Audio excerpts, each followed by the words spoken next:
Welcome to the Explore Words, Discover Worlds podcast, presented by Bradford Literature Festival. In this episode, join Bee Rowlatt as she discusses her anticipated debut novel, One Woman Crime Wave.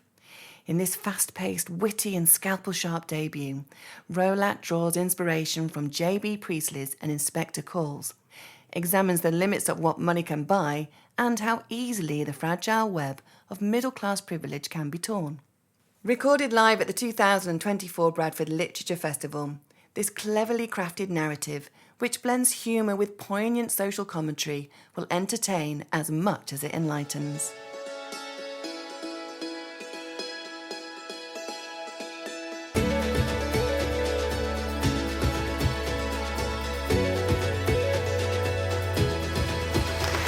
Well, hello everyone. Thanks for coming. It's lovely to see you all. I'm Yvette Huddleston and I'm delighted to introduce Bee Rowlatt today and have a chat with her. We'll be talking for about 45 minutes and then we'll hand over to you for questions from the floor. So first of all, let me introduce Bee, who is a journalist, author and broadcaster. She's the author of the award-winning travel log In Search of Mary, which was inspired by the life of Mary Wollstonecraft, co-author of the best-selling Talking About Jane Austen in Baghdad, and she's one of the writers featured in Farrago's anthology 50 Shades of Feminism.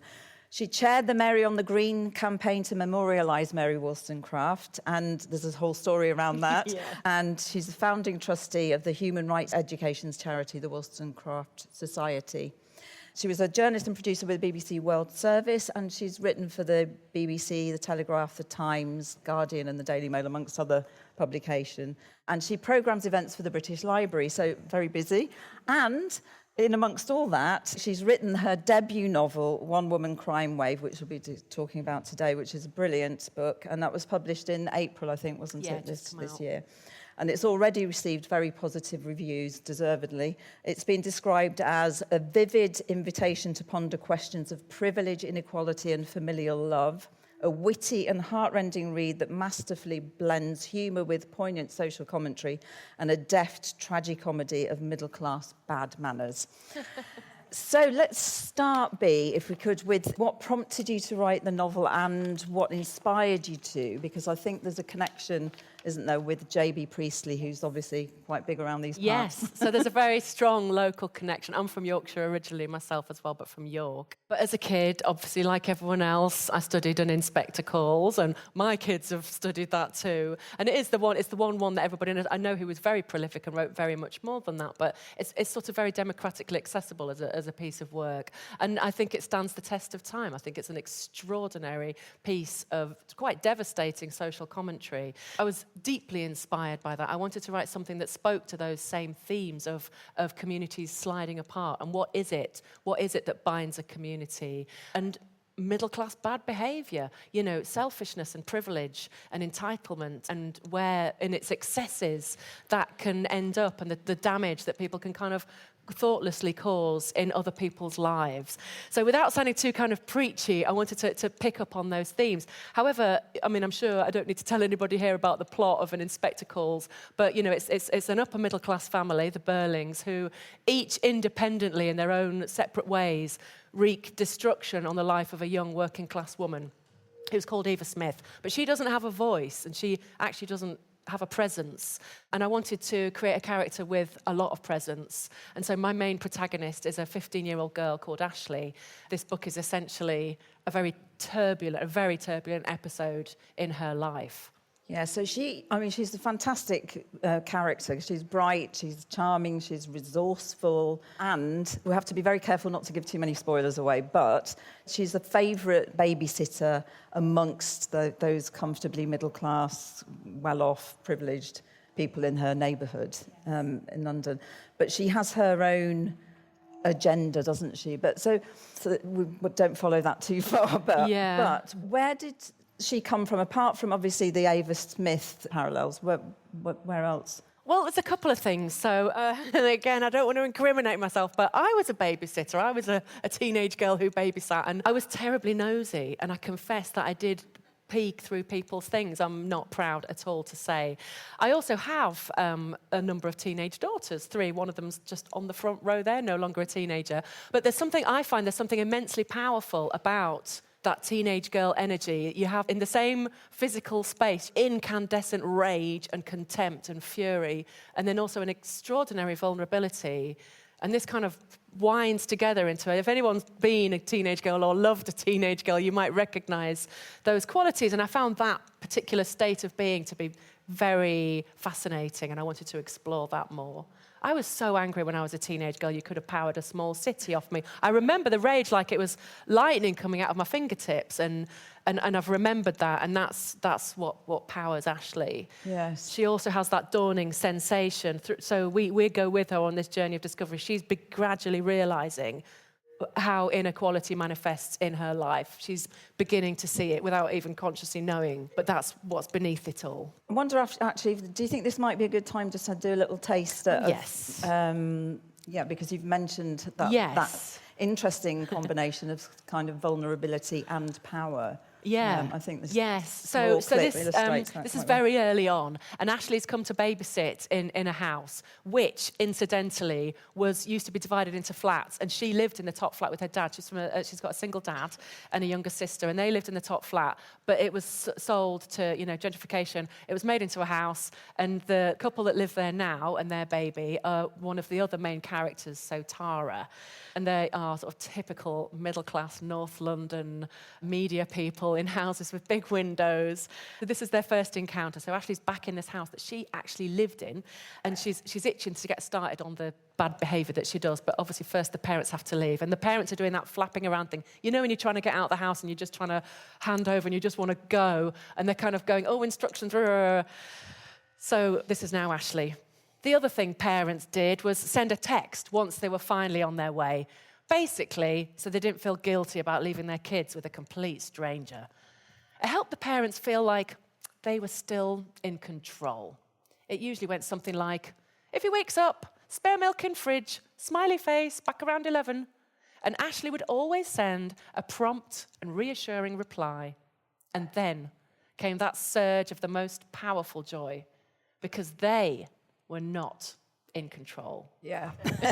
So she's basically like... Yeah, that's great. And there's a wonderful bit, I think it might be around there, where she says, that parents are going through the bedtime routine and they're describing it to her. She said, like it's open heart surgery or something. Yeah. So why did you choose fiction? Because we've obviously mentioned, you're obviously an accomplished writer of non-fiction. Yes. So why did you choose fiction to tackle those themes that you mentioned at the beginning? I don't know, because it's much harder.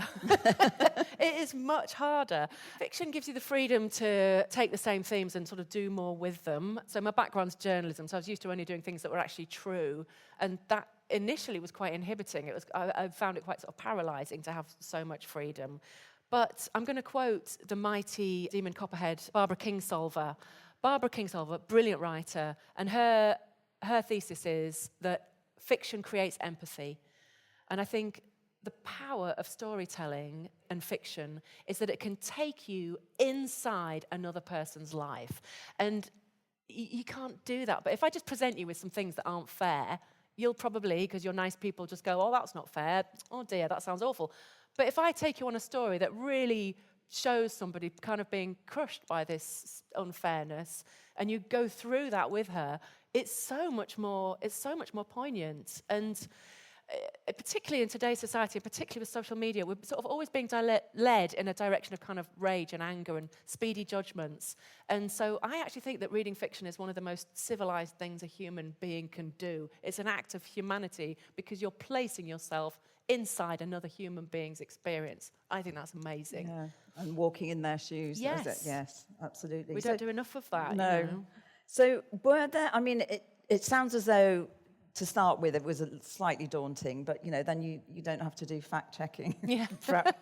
But did you do any kind of research? Yes. You know, because, yeah. Yes. Oh, Yeah, absolutely. What kind of... So all of the characters have their own hinterlands. I spent a lot of time, and I, you know, and so for example, if I wrote from the perspective of a Muslim woman, I would show it to my Muslim friends and have them read it, and you know, really go through carefully, because there's some conversations that I don't have the lived experience to imagine. So there's a lot of things. Also, one of my characters is slightly on the autism spectrum. So I've got a very good friend whose daughter is also, you know, has a similar life experience. So I drew down on a lot of help for that. Obviously, if there's any mistakes in there, I completely own them. But I did do a lot of research on that side. And then, of course, there's things like it's set in a very particular time. I wanted to place it in a moment that everyone could remember. And that moment is the Olympics of 2012, which for me was heaven. Like, it was so exciting, and the whole country was united in a way that's very, very rare.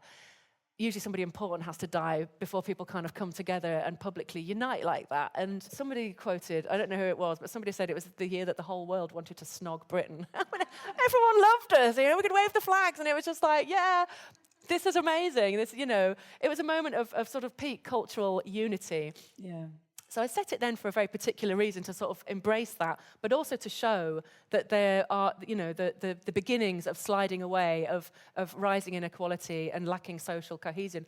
They start there, you know. These are, you know, you can observe what it is that makes communities slip apart. And I think because there is a nostalgia for that, which I share, because it did feel great. But you are saying, you know, kind of delving into there, and underneath the surface, there is, you know, this is all going wrong. Let's go and look at some of the other characters, perhaps. And Tara in particular, who is kind of the other side. You know, she's the mother of the little girl who's 7-year-old Betsy, who Ashleigh starts to babysit for. She's an interesting character because she's not immediately likeable. But did you want us to feel some sympathy for her? Because there were moments where I did. Oh, well, I'm glad you said that, because, yeah, she commits monstrous acts. She does some terrible things. But she's a sort of middle-class mum that suffers from social status rage. And, you know, part of me relates to some of the experiences that she has. You know, she's had to leave her career. She had a glamorous career, and now she doesn't have a glamorous career. And when she goes to her North London dinner parties, people don't want to know, because she doesn't work in TV anymore. So she feels like she feels a diminished status. The problem with Tara is that she punches down. She kind of takes it out on people. So when she gets humiliated, she bullies people with less power than her. So it's a study in the abuse of power with Tara. But I'm glad you don't think she's a flat-out villain, even though she behaves terribly. It's quite hard to like her at the end. Yes, but we won't mention... Yeah, she No, does do some very bad things. But she does, but initially you can sort of almost... She almost feel... Because I wanted to ask you what you felt, because reading it felt as though actually Ashleigh and Tara had more in common than you might at first think. Would you? That's really interesting. So often people pull things out that you hadn't actually noticed yourself, and that's one of the best things about writing fiction, actually, is when, you know, you get a reader spotting something, you go, oh, and one of my readers said, oh, this is, what's happening here is that these are women that no one's listening to, they're not being heard. And that is true of Ashleigh, and it's true of Tara. They're just not being heard. They're just not being heard. And for both of them, that's kind of their rage. Yeah. And they're sort of slightly on the outside of things as well, I think. You know, there's that... When Tara's kind of going to the school pickup and everything, you use a lovely phrase, which is the hate smiling mums at the school gate. Hi. Yeah. You know, that school gate, those mums that you see every day, and you've got to say hello because they're going to be there tomorrow. Yeah, we've all lived a bit of that. But no, it's true. They're both sort of peripheral. For me, the most excruciating, Tara tries to go back to her place of work and tries to like breezily wing it in, and it goes quite wrong. And so she's sort of pushed out. She's become peripheral. And Ashleigh is, by nature of that, her socioeconomic background, although she's very clever, she's very disadvantaged, and she's coming to realise this. So she's also peripheral. She, you know, is brought for, you know, she is sent with a bunch of the bright kids to go and have a maths enrichment day at the posh school up the hill. This literally happened in my family. That, you know, because we live on a fairly nice street, and my kids were the only ones that went to the state school. In fact, I've been reliably informed by one of my neighbours that I won't be invited to any more dinner parties because of my description of, but that's fine. That is fantastic description of the dinner me, party I from know, hell. Yes, I've been pretty mean, I'm not going to lie. But this idea that, these posh schools up the hill that invite in the bright state school kids, and go, oh, here's some lovely maths, and do you want to look at our infinity lawn? And the kids are supposed to suck that up. The only reason they do it is for their charitable status. So I was very cynical about all of that. Thank God we've had a change of government. So, yes, and actually, the politics of it, I might as well just go there because I'm feeling so inspired by the change of government. I know there's criticisms to be had, but it feels exciting. And one of the exciting things about J.B. Priestley, and I've been increasingly drawn, I don't know about you, but in my readings, I've suddenly got obsessed with the literature of between the wars because what you're looking at there, so J.B. Priestley, H.G. Wells, they were sort of George Orwell, they were using this time to reflect, the things had been so devastated that they took that moment to envisage other possibilities. And I love J.B. Priestley for doing that. And there's a really important thing that I think people should know about J.B. Priestley, which is that he was, you guys probably already know this, but a lot of other people don't, so I'm just going to say it anyway. He was a hugely influential radio broadcaster throughout the war. So he was obviously already famous, like English Journey was written in the 30s, wasn't it? An absolute masterpiece. And already picking apart the deindustrialization and so-called levelling up, that term makes me crazy, but that was happening in the North. He was calling that out already. And then, of course, in 1945, the first production of an Inspector Calls. And what it's doing is saying, it's a warning of be on your political watch and don't let this happen. There's an overt warning, like we all know the closing words of, I've written it down here, the inspector. We don't live alone. We are members of one body. We are responsible for each other. So, and this idea that we're responsible for each other was a huge theme in J.B. Priestley's broadcasts throughout the war, the sort of morale-boosting broadcast. I think it was called Postscript, wasn't it, his radio show? And he was second only to Winston Churchill. He was humongous. His broadcasts got an audience of 16 million. So that's huge. And it was imbued with this idea of social responsibility. And what happened after the war? George Orwell, who we now all love, George Orwell dobbed him in on his snaky list of commies. And J.B. Priestley sort of was, was a bit slide. I'm not going to say cancelled, but yeah. So I'm quite indignant about that because I think now we're living in times of massive political churn, and it's worth turning to writers and engaging with those ideas of people that really had the courage to suggest that we might all be responsible. It doesn't sound that radical, but to suggest that we might all be responsible for each other. Yeah, exactly. It's interesting you quoted there, but the quote at the beginning of the book, which is from Mr. Burling, and interesting, you used Tara and her husband Giles are called the Burlings, which is the direct, which is great, but you don't spot that till quite, it's quite late on in the book, which is entirely the contrary to that, which is, what does Mr. Burling say? It would be inconvenient or awkward. Yes, so this is a classic, because this is why it's such great satire. It's the Burling quote. If we were all responsible for everything that happened to everyone we'd had anything to do with, it would be very awkward, wouldn't it? So he's the sort of indignant, older, upper-class guy. Why should I bother about all these poor people? Yes. And that's exactly that's my opening quote. Priestley was going against. And it's what you're doing here as well. Yes. The other thing that I was going to say that the book is about is it's about secrets, isn't it? Secrets and lies, and not actually addressing things face on, which is something that Ashleigh quite likes to do, and she's sort of uncovering this sort of deceit, isn't it? Yes. That's quite hard to talk about. So Ashleigh is addicted to stealing. She's developing this addiction to kind of stealing from people. Is it fueled by revenge? She's sort of gathering together people's secrets, gathering together aspects of their lives, and it all ends up really badly. It all takes a twist for the very, very bad, and it lands somewhere that she could not have anticipated. Yeah, where she started off. But we won't say any more than that, apart from...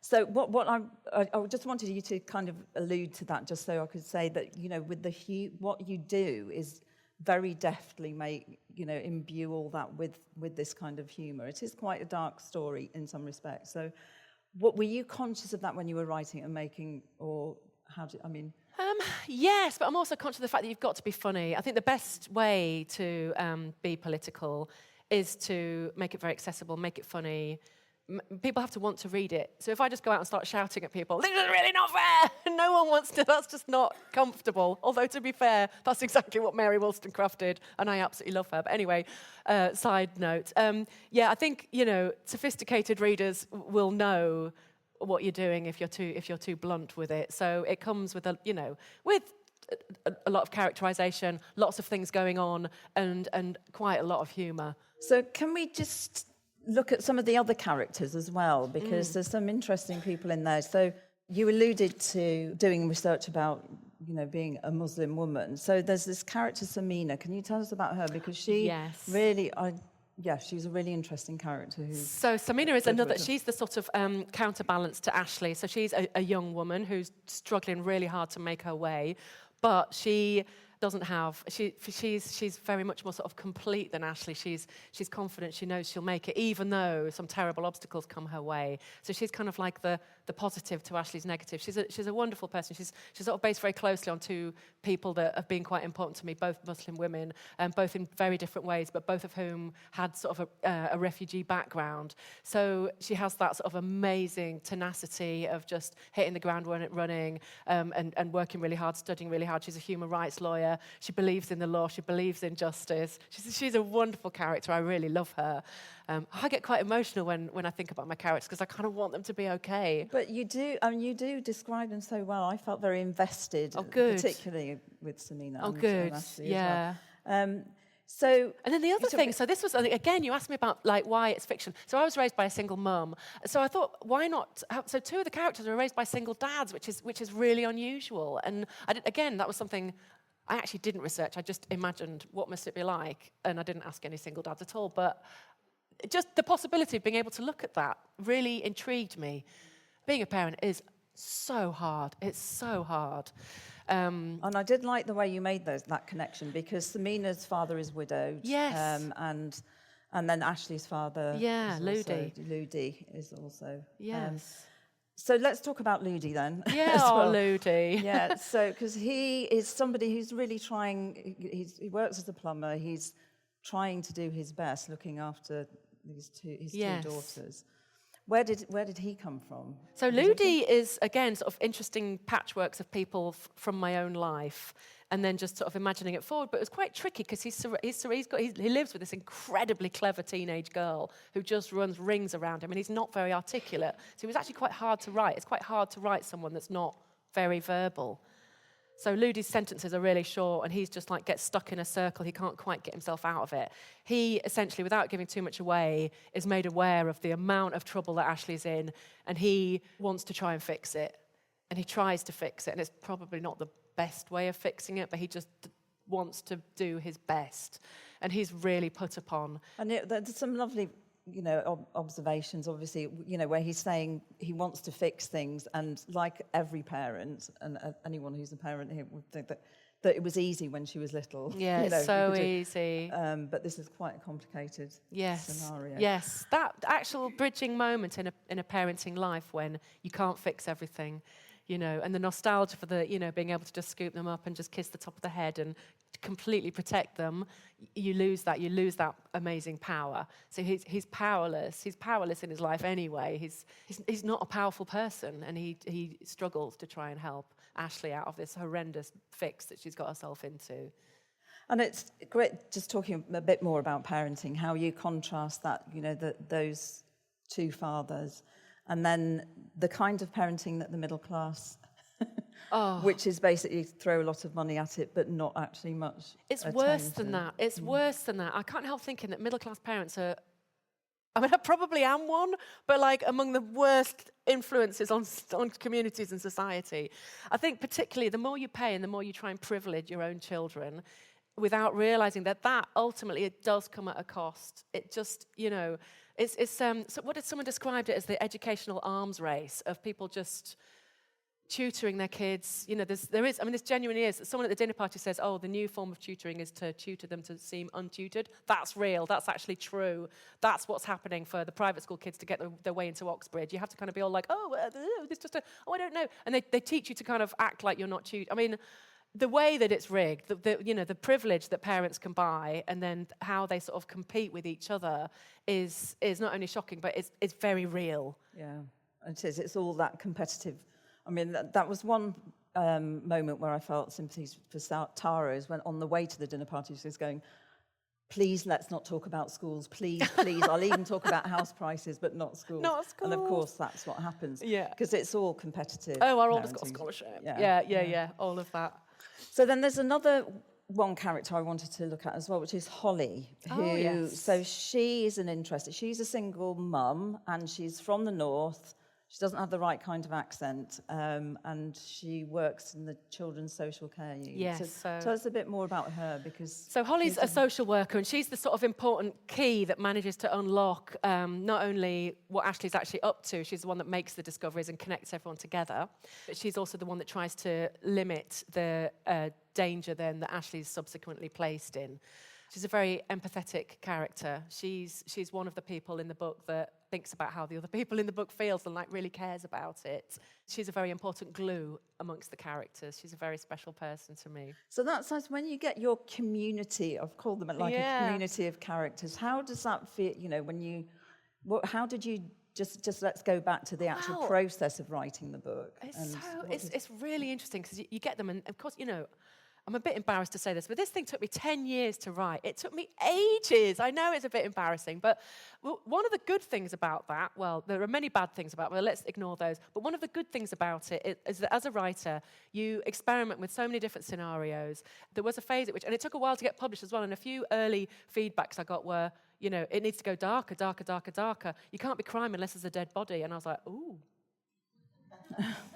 So I'm going to tell you right now, there isn't a dead body, but I experimented with a dead body. And I couldn't handle it. I couldn't. So I did loads of research on that. Actually, I spent time, in hospitals and police and I did a lot of research. And in the end, I just chucked it out. It was too awful. I couldn't bear it. I couldn't bear it. So that dead person is still alive. Don't worry, everybody. So that's the thing with fiction. You can kill somebody and then unkill them. All of that sort of... I'm wary because I don't want to sound really pretentious, but it sort of deepens your relationship with the characters because you've kind of dragged them through these scenarios and seen what that was. So I wrote scenes where much worse things happened and then rolled them back. And then I experimented with other characters and then I just threw them out because you also have to be quite ruthless. And, with characters it's harder and with structure it's harder, but certainly with words on a page, I'm absolutely ruthless. I love, like my razor blade, whoosh, whoosh, whoosh. I love editing. I love that process of just condensing it, distilling it, making it stronger and tighter. And really you have to do the same with your characters. They have to have a reason to be there and they have to be doing something within the plot. Yeah. So.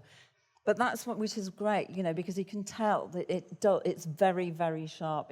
You pack a lot into what's a relatively kind of slim volume. And so it sounds as though, you say 10 years. How did you do that? Well, it all began from the idea of a stealing teenager. And it started with something that's not in the book. It was a letter from a mum that's just found out that all this stuff's gone missing.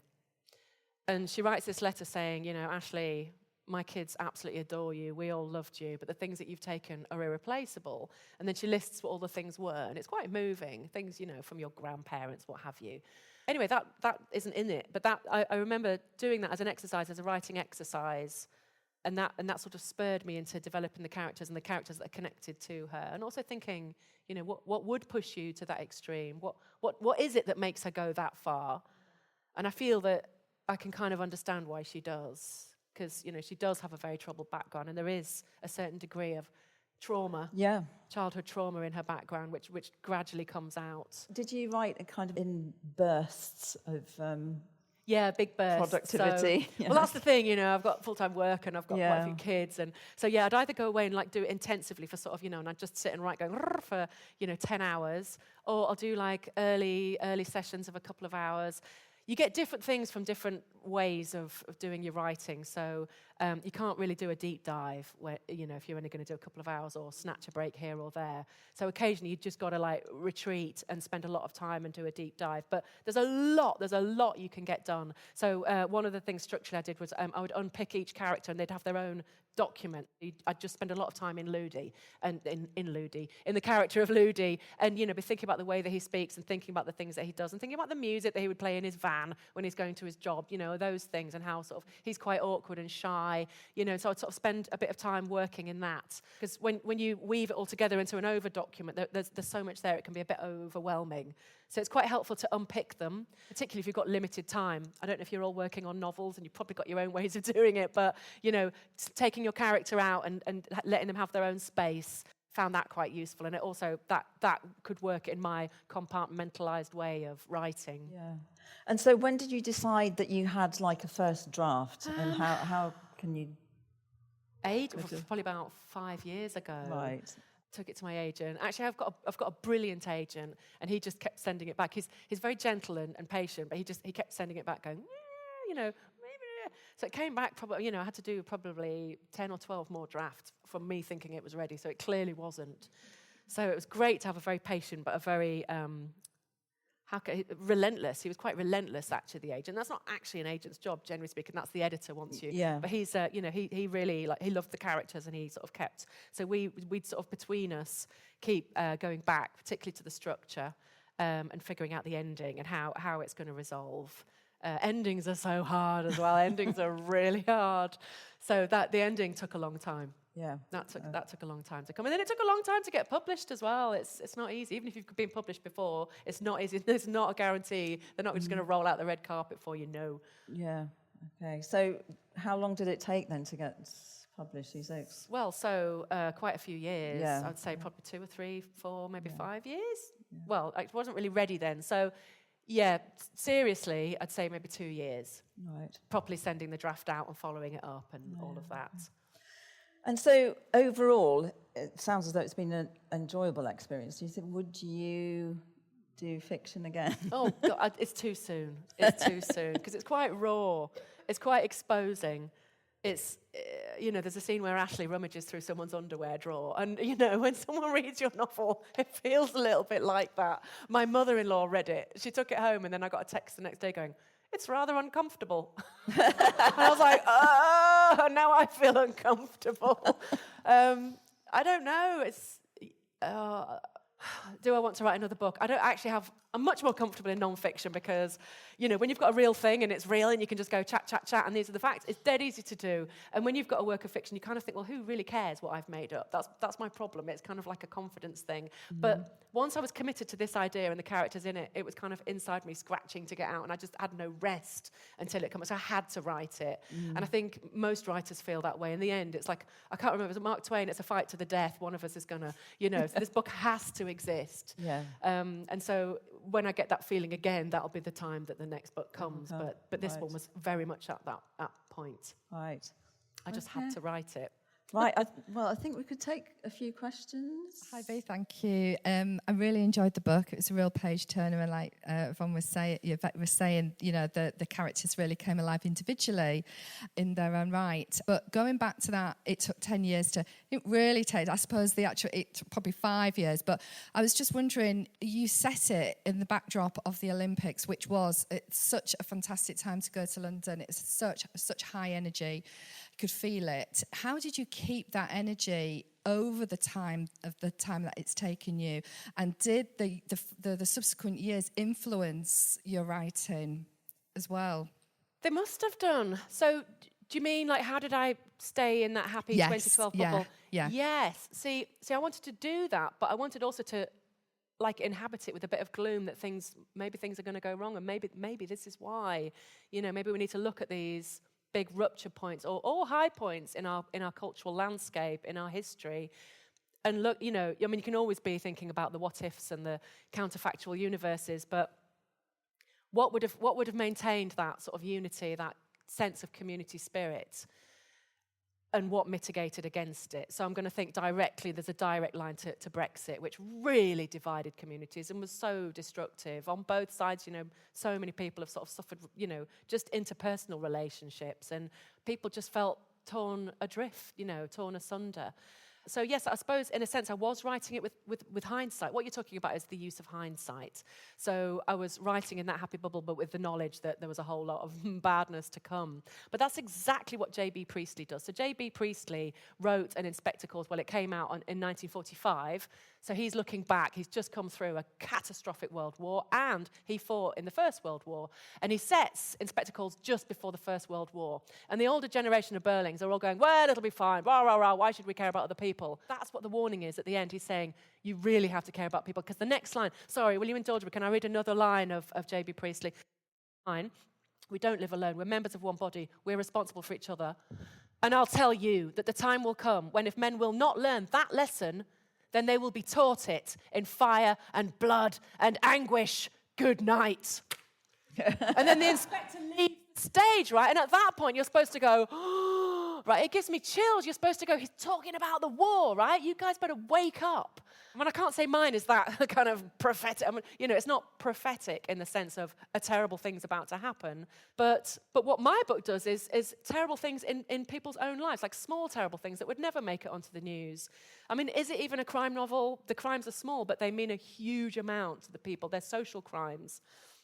They mean a huge amount to it's the crimes of inequality. And, if you're experiencing that, that is a big crime. It's not a world war, but it's a crime in your life. So, in a way, it's sort of anticipating that. Yeah. I don't know if that answers Yeah, that's great. Really good question. And you do get that sense of, foreboding, which is why it was clever setting it that time. Because, right, you are thinking, oh, God, this hasn't happened. Then there's the whole Brexit, there's the Trump. There's the anger that's sort of bubbled up that we have to manage now. And I think that is always kind of bubbling away in the background, which is really good. I'm just wondering, because obviously you have experience previously publishing literature and publishing books. What surprised you most then, having come to this work of fiction? I just have to say that's my daughter. But I didn't plant that question, I promise. What surprised me about publishing this? How hard it is. And, I don't want to have a pity party, don't be getting your violins out, but it was harder to get published. It's harder to talk about. I feel really emotionally complicated about the book, and it's harder to talk about fiction. So even as I'm doing this in front of you, I'm kind of squirming. And yet, I care so much about it. I really care about the characters, and I care about the book having a life because it's a book that engages with things that I care deeply about. So I feel sort of compelled. That's, I suppose that those would be the surprises. Is that the kind of thing you meant in how it's sort of journey into the world? Yeah. Or maybe a positive one, because you've sort of spoken about how difficult it was. Well, yes. No, I love that readers are sort of finding things that I hadn't found. That's really exciting. That's really cool, because you don't know that I know that I've put in I think Taylor Swift calls them Easter eggs. So in her song, she does all these coded messages to her ex-boyfriends, right? So I've put in Easter eggs, because if Taylor can do it. So I've put in things that are like little things that remind you of J.B. Priestley. There's little clues that aren't just the obvious ones. There's lots of things that I hadn't realised necessarily, and then people drawing on the characters and then asking me about them. That's a really wonderful surprise, actually. Because it is a work of art, isn't it, that you kind of put out there in the world then, which is slightly different from non-fiction, isn't it? And then it's just people bring their own experiences to the fiction, and and I think that's the good surprise that people are having their own responses to it. Thank you. I was really interested in what you said about the exercise of writing the letter and how that was sort of the inspiration for the book. And I just wondered if that exercise was just your idea, or did you go on a creative writing course, where that came from, really? I know exactly where it was. It was upstairs at McDonald's on Kentish Town Road. And it was just my idea, because I had... it's sort of like a safety mechanism. I've got a writer friend who told me that when you've got a book about to come out, before it comes out, start writing your next one, because it's an emotional roller coaster, and you get one bad review or one rejection, and you feel like your thing's over. But if you've got another thing cooking, then that's your safety blanket. So I had my last book. This shows how long ago it was. The Mary Wollstonecraft book was coming out. So I dropped off the kids and got a giant cup of tea and hid upstairs because it was really quiet, and just had that grain of a thought. And just went, as an exercise, I'm just going to sit quietly here for a couple of hours and do it. So it was my own idea, but it was for a very particular reason. Yeah. Thank you. Are you writing something? No, I'm not, but I just love that idea. Yeah. Thank you. Thanks. Sorry, I feel like I'm hogging the mic, but I just wanted to say that J.B. Priestley, I hadn't read any J.B. Priestley until recently, and we've read several in the book group I'm in, and I'm just really, I was blown away by them, and I just thought it was really interesting that you made reference to J.B. Priestley and how it had inspired you. Yes. And being from Bradford as well, I'm sort of quite ashamed that I've only read them recently. So, can we have a show of hands? Who's all J.B. Priestley fans in the house? Okay, a lot. Yeah, I would expect. And is that because you did it at school? No. Right, so it's because he's of this place and you... Right. And so, because I've been to Bradford Lit Fest before, and it's Bronte. And don't get me wrong, I love the Brontes. I'm Team Emily. I love the Brontes. But I've not seen as much J.B. Priestley, and I just wondered, on the basis of your responses, like, I'm wondering if there's more... I mean... Maybe he's due a revival. Interesting. Definitely, I think, times of political churn speak to other times of political churn. That's where I want to be. I want to be reading those books. And, I get a lot from that. So I'm interested that your book club, it must be a great book club. Wait till you read this book club. Yeah. Yeah, that book club is absolutely so Tara's terrifying. in a book club, yeah. and Tara's in a book club, and it's really awful. Yeah. So I was going to say, we've talked quite a bit about characters already, and obviously you were invested in them. You're looking after them, but some of them are really not very nice. I mean, and the book club is a good example of that. There's this terrible kind of casual racism, sexism that and. Did you sometimes get fed up with them, or how difficult was it to spend time with some of those characters and some of the opinions that they were expressing? Well, it was interesting. So one of my sort of bugbears is sort of that middle-class, easy-breezy, entitled confidence around progressiveness and people thinking that they're really progressive. Well, we're all works in progress. Are we as progressive as we think we are? And that's what comes out of the book club. People, I'm not racist. Everyone thinks they're not racist, right? Everyone thinks they're not racist. And yet, it's a racist book club. And I shared it with an American writer, a close friend and a brilliant writer, Jean Hegland, and she read it and she was like, you just can't. And I was like, well, it's kind of true. And she was like, yeah, but that's, And so I toned it down a bit, but I sort of thought, actually, this is one of the things when you talk about, it's not historical yet, it's 2012, but I think we have come a long way. I mean, and thank goodness, there's lots of things going wrong, but one of the things going right is that we, hopefully every single one of us is learning a lot more about racism and about othering and all of these things, and we're learning more about it. And so, in a way, it dates it. So that language, people who think they're progressives, but it's of that time. It's from 2012. So it's 12 years ago, and I think a lot has happened in 12 years. Yeah. So that was something else I was going to ask you, is that how optimistic can we be?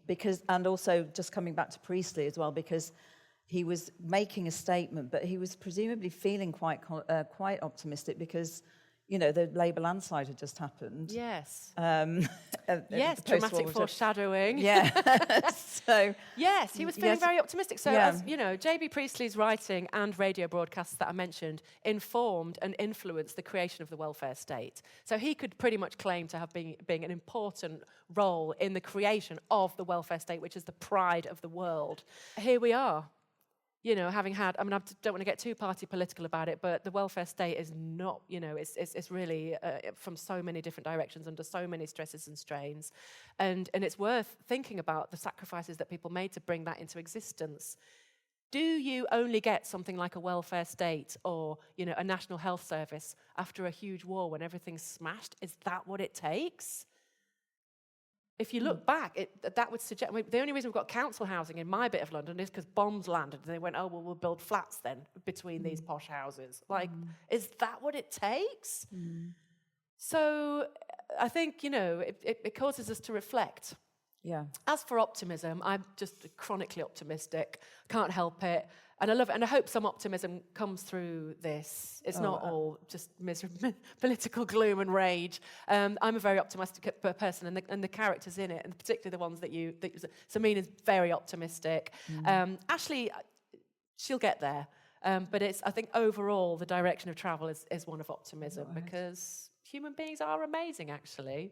Just on the end note, what would you think then, 12 years on, what would Ashleigh be doing now? Oh, my God.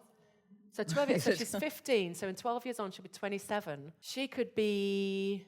I don't want to label her, but I've got a feeling that she may be like moving slightly in a neurodivergent direction, some of her behaviours. And she's unbelievably clever. She could be, like, I don't know. So, what was that? She might be a Labour MP. She might be a Labour MP. Yeah, she could be a Labour MP. I was going to say detective, like a kind of sleuth. Yeah.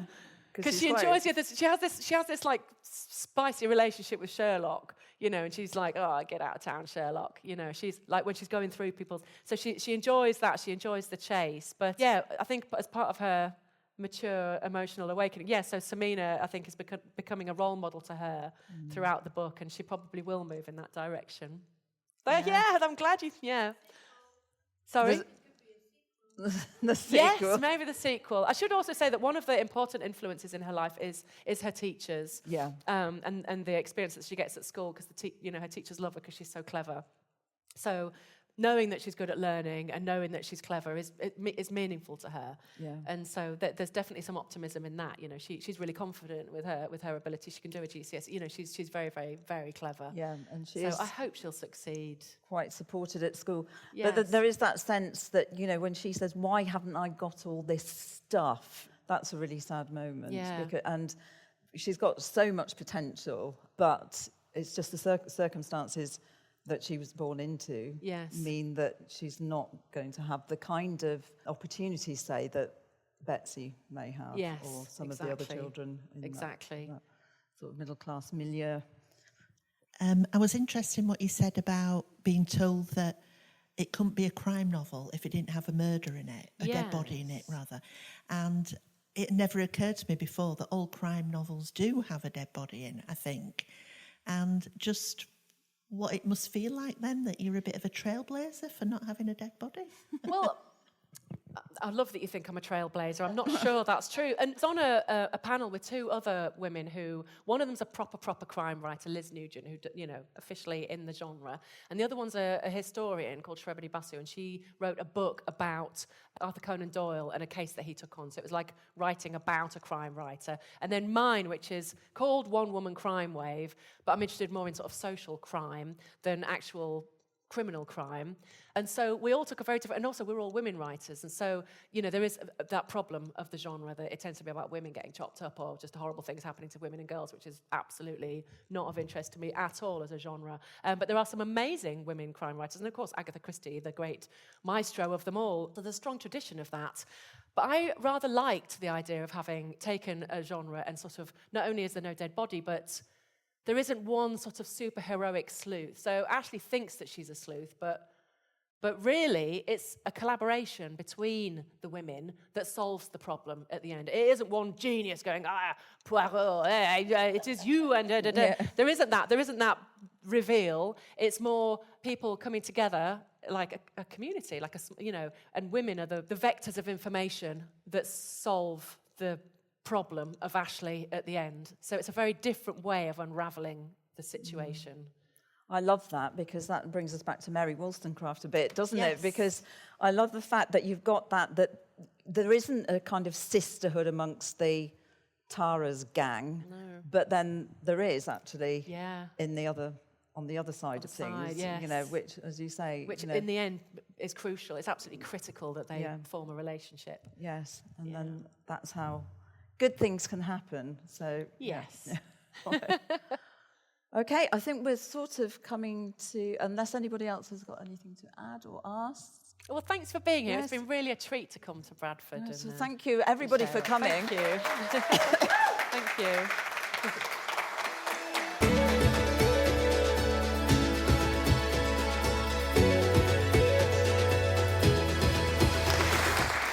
Thank you for listening. The 2025 Bradford Literature Festival starts on the 27th of June with a huge programme of events, from comedy to crime, music to memoirs. Head to bradfordlitfest.co.uk to book your ticket now.